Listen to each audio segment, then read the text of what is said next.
All right, everybody, welcome back. Sometimes you dive into a topic, it's like, whoa, Yeah. it's a lot. And that could definitely happen with life insurance. Oh, So absolutely. many terms and policies and like what ifs. We're tackling a big one today. What happens if you just can't keep up with those payments anymore? It's a common concern for sure. Big time. We've been digging into some research and it's pretty eye-opening. Yeah, there's a lot to unpack. We've got some great excerpts here from Diversified Insurance Brokers. Really helpful stuff. They're a good source for sure. They are. So our mission today is to decode all of this That's right. and figure out what it really means for you, like practically speaking. Exactly. So let's just dive right in. First things first.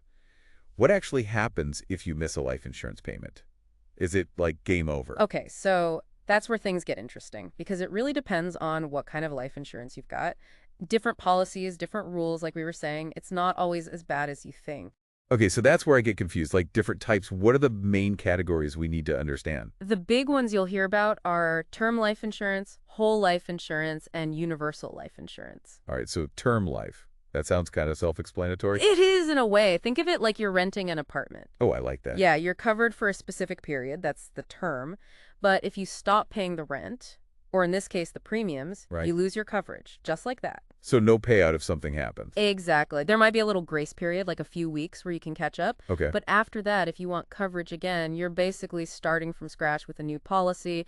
Guess what? It probably costs more now. Makes sense. You're a higher risk, older, all that.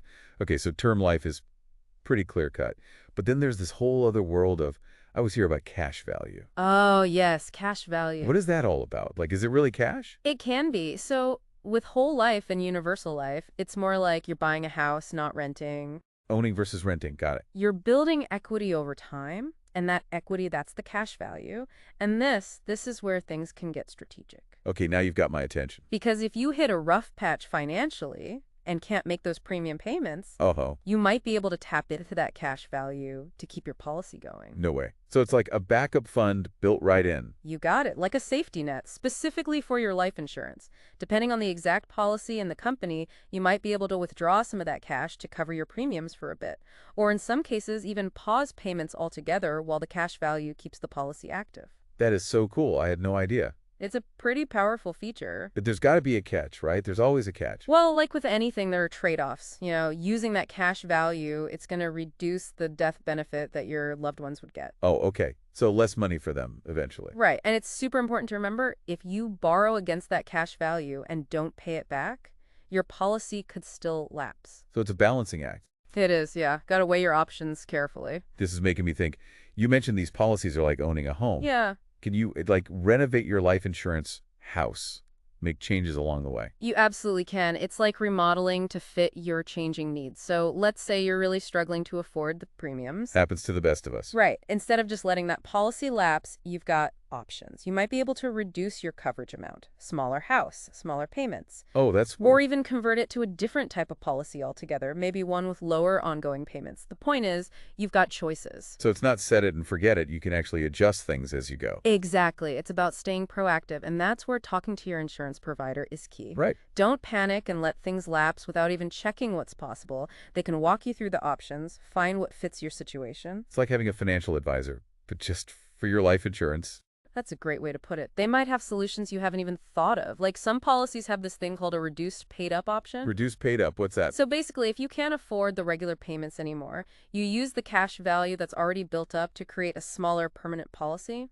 And the best part, no more payments. Okay, now that's pretty amazing. It is. Or you might have the extended term option. You use the cash value to keep that full death benefit going, but for a shorter time period. Wow, so many choices. This is why it's so important to actually understand what your policy offers, huh? Absolutely. Don't just skim the fine print.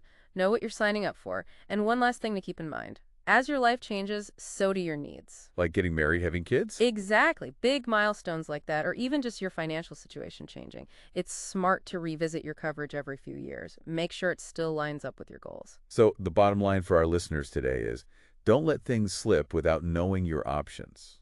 Don't just let a policy lapse without understanding what's at stake and what you might be able to do about it. Knowledge is power, especially when it comes to something as important as life insurance. Well said. Hopefully everyone listening feels a little more equipped to navigate this whole world. That's the goal. Thanks for joining us on this deep dive. Remember, understanding your options and talking to your provider can make a world of difference. You've got this. Absolutely. Until next time. See you then. Now ATA.